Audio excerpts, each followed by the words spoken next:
a través de la web de la Junta General, se graba y se publicará en el diario de sesiones de la Junta General.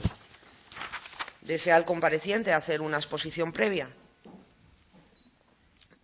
Tiene la palabra. Yo creo, señora presidenta, que lo mejor es contestar las preguntas que me quieran formular, porque en 15 minutos soy incapaz de exponer todo lo que se hizo hace 20 años.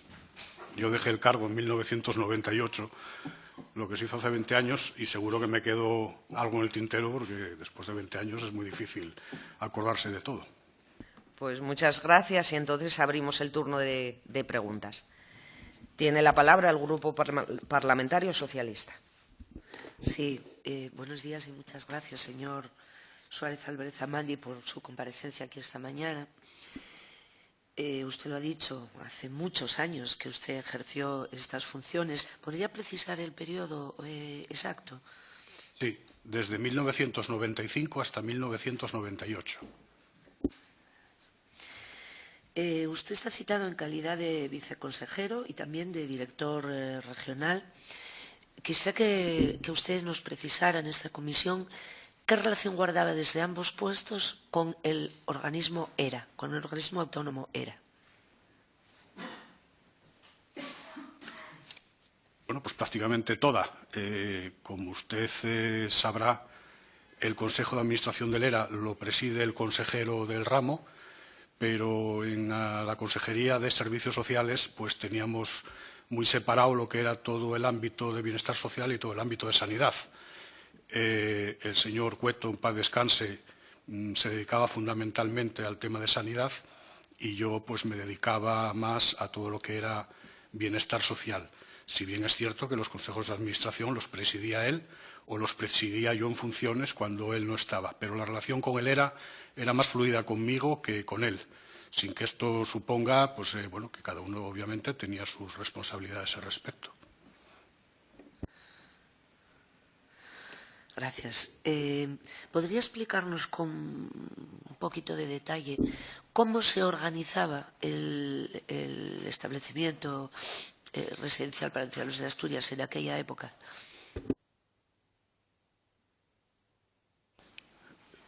Sí, igual soy un poco largo en mi respuesta, pero bueno, como se trata de recabar información, supongo que eso vendrá bien para todos, incluso para mí, para recordar buenos tiempos. Mire, cuando yo llego al cargo en el año 95, después de las elecciones autonómicas, hay un ítem fundamental en septiembre de ese mismo año, que son las transferencias del inserso. Nos encontramos con que el Gobierno de la Nación transfiere el inserso al Principado de Asturias, y a mí, como director regional de Acción Social y posteriormente como viceconsejero, pues me toca fundamentalmente recibir esas transferencias, ordenar y planificar lo que iba a ser el inserso en Asturias. Era una tarea complicada, y le voy a explicar por qué. La Ley de Presupuestos del Principado de Asturias es la que fija, supongo que seguirá así, aunque han pasado muchos años, es la que fija la tasa pública. Y nosotros teníamos un precio público que eran de aquella 130.000 pesetas al mes. El inserso tenía plazas concertadas a 180.000 pesetas al mes. Por lo tanto, había dos cuestiones que dilucidar. O bien poníamos todas las plazas al precio del inserso, que habría que modificar, obviamente, la Ley de Presupuestos, mediante otra ley, o bien el precio del inserso lo adaptábamos al precio público del Principado. Optamos por lo segundo, por una razón muy sencilla. Si hubiéramos optado por lo primero, en Asturias estarían encantados, naturalmente, pero yo creo que podíamos ir a la quiebra de la propia administración del Principado, y creo que hay que ser un poco responsable cuando uno está gestionando dinero público. Por lo tanto, lo que hicimos es cumplir la Ley de Presupuestos del Principado y adecuar las plazas que venían del inserso al precio de 130.000 pesetas. Pero el dinero sobrante, obviamente, que venía vía transferencia, lo que hicimos fue concertar muchas más plazas. Por dos motivos. Primero, porque se necesitaban, y en segundo lugar, porque así también podíamos paliar el esfuerzo, entre comillas, que obligábamos a hacer a aquellas entidades privadas que tenían plazas concertadas por el inserso a un precio muy superior al que estaba pagando el Principado de Asturias. Y, por tanto, pues yo creo que fue una solución bastante razonable, informada fundamentalmente por el tema económico. No había presupuesto para poder asumir el precio que tenía el inserso y, por tanto, bueno, pues decidimos hacer eso. En otro orden de cosas, le he de decir que el inserso tenía una cultura totalmente distinta a la del Principado de Asturias. Con todo respeto, porque al final, bueno, después de pasar los años y de que uno ha estado en lo público, en lo privado, tiene experiencia y puede incluso hasta cambiar alguna idea personal, creo que la cultura que había en el Principado de Asturias era una cultura excesivamente politizada. Politizada, hablo en general. Politizada. A diferencia del inserso, que era una cultura más profesionalizada. Yo recuerdo que vinieron a hablar conmigo algunos directores de centros del inserso con bastante miedo porque ellos sabían que en el Principado de Asturias sus puestos se daban a dedo. Lo tengo que decir claramente, es libre designación, puro y duro, cuando ellos estaban acostumbrados a tener sus puestos por concurso. Era una diferencia sustancial. Lo que hicimos nosotros es mantenerlos absolutamente a todos, porque yo era de una opinión, donde no hay un problema, no generes uno nuevo. Y, por tanto, si las cosas estaban funcionando razonablemente bien, ¿para qué cambiarlas? Corres el peligro de que funcionen mejor, pero lo habitual es que si algo funciona bien y lo cambias, vaya la cosa a peor. Entonces, lo que hicimos fue mantener la estructura del inserso tal y como venía, que se estuviera implicando dentro de lo que era el Principado de Asturias, y creo que fue una transferencia razonablemente ordenada, donde fundamentalmente los trabajadores estaban tranquilos, que es el mayor problema que al principio tenían, y donde, bueno, pues ya digo, mantuvimos a todos con independencia después del carné político. Mire, yo era una persona, bueno, tenía mis ideas personales, también con mi partido alguna vez tuve alguna pequeña discusión, entendible, por supuesto, ¿no?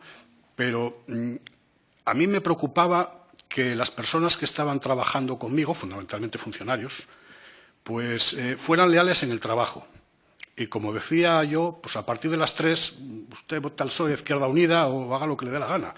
Pero de 8 a 3 sea usted leal en el trabajo, haga las cosas bien, y como el que mando, entre comillas, soy yo, las directrices políticas obviamente serán las que yo marque. Creo que eso es lo que se debería de hacer. Yo soy partidario de que, quitando a los consejeros y posiblemente a los directores generales, no haya un solo puesto de libre designación en la Administración. El resto creo que debe de ser puestos bueno, pues, basados en la profesionalidad, en el currículum de los funcionarios, que son muchos y buenos. Y eso es lo que yo en su momento pensé. Tengo que decir que yo no hubiera hecho nada si no estuviera avalado por el señor Cueto, en paz descanse, y por el propio presidente del Principado, señor Marqués, en paz descanse también, porque siempre tuve un apoyo total y absoluto para todas las cuestiones que en aquel momento pues, desarrollamos. Obviamente pudimos tener algún error, ¿quién no lo hace? El único que no comete errores es el que no hace nada. Y así fue como más o menos ordenamos las transferencias del inserso. De acuerdo, muchas gracias. Una última pregunta voy a hacerle. Me gustaría que pudiera precisar cómo organizaron el sistema de admisiones, es decir, el contrato que se hacía de hospedaje. Creo recordar que ustedes sacaron en el año 98, si no tengo mala información, un decreto en el que efectivamente se constataba que se generaban deudas por parte de los usuarios al recibir las prestaciones y no poder llegar al pago total del precio público, ¿no? Entonces, me gustaría que me contara eso con algún detalle y también si empezaron ya ustedes desde el primer momento a practicar liquidaciones cuando correspondía. Bien, bueno, en primer lugar decir que yo era y soy partidario de que este tipo de prestación no sea gratuita. Obviamente no hay administración que pueda pagar todo esto.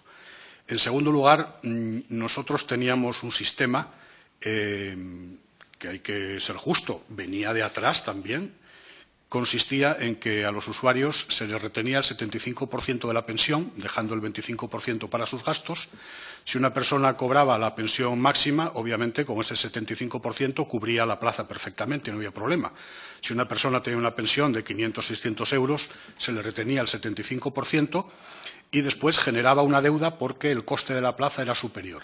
Si esa persona tenía algún bien, obviamente después se hacía una liquidación con los bienes que esa persona tenía para intentar que la plaza estuviera cubierta. Si esos bienes no eran suficientes para cubrir el coste de la plaza, pues se daba a la persona como insolvente, no es la palabra exacta, pero ahora mismo no recuerdo cómo estaba ordenado aquello, y ya no se cobraba absolutamente más. Es decir, las familias, sus herederos, no tenían absolutamente nada que ver en este tema, porque era la persona la que tenía el contrato y la que tenía la deuda con la Administración. Lo justo en este tema es pues que se le retenga el 75% de la pensión, dejando un dinero para sus gastos. Estoy hablando de una opinión personal. Las personas que tengan más dinero, obviamente, pagarán el 100% de la plaza, y el que no tenga dinero, si tiene bienes, cubrirá con esos bienes el coste de plaza cuando haya que hacer la liquidación final, y si no tiene bienes, pues la plaza se dará ya por pagada y amortizada. No tiene esto nada que ver con lo que ha pasado a partir del año 2007, porque en el 2006 se publica la Ley de Dependencia, quiero recordar que en diciembre de 2006, pero como entra en vigor el primer día del mes siguiente al de la publicación en el Boletín del Estado, pues es de enero de 2007. Y a partir de ahí, pues las normas reglamentarias que desarrollan la ley eran las que informaban pues los copagos, etcétera, que había. Y a partir de ahí es donde ya se empieza a generar el problema que he podido ver a través de los medios de comunicación, que no tiene nada que ver con nuestra gestión porque era de 10 años atrás, ¿no?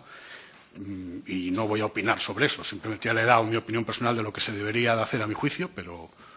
Presidenta, supongo que ya tengo terminado el tiempo. Quería precisar una cuestión respecto a lo que me acaba de... ¿Cuál era el orden? Es decir, usted dijo, si esa persona tenía bienes, se practicaba la liquidación. ¿Comprobaban primero eso antes de practicar la liquidación o se libraban las liquidaciones a todo el mundo y luego se veía si había o no bienes con los cuales cobrar? Recordar, y ahora estoy hablando de memoria de 20 años atrás, que un test de memoria, pues no sé qué pasaría, pero yo creo que se veía los bienes que tenía esa persona. En todo caso, nosotros no liquidábamos directamente, lo hacía la Oficina Regional de Recaudación, que dependía de la Consejería de Hacienda. En aquel momento el ERA no liquidaba directamente las deudas. De acuerdo, muchas gracias. Muchas gracias. Es el turno ahora del Grupo Parlamentario Ciudadanos. Buenos días y muchas gracias. Bueno, a raíz de esto que ha contado usted, recaudaban, la Oficina de Recaudación, los servicios tributarios del Principado de Asturias y, por ejemplo, cuando una persona tenía un bien, pasaba y no tenía más dinero, pasaba a disponer a ser de aquí, de la Administración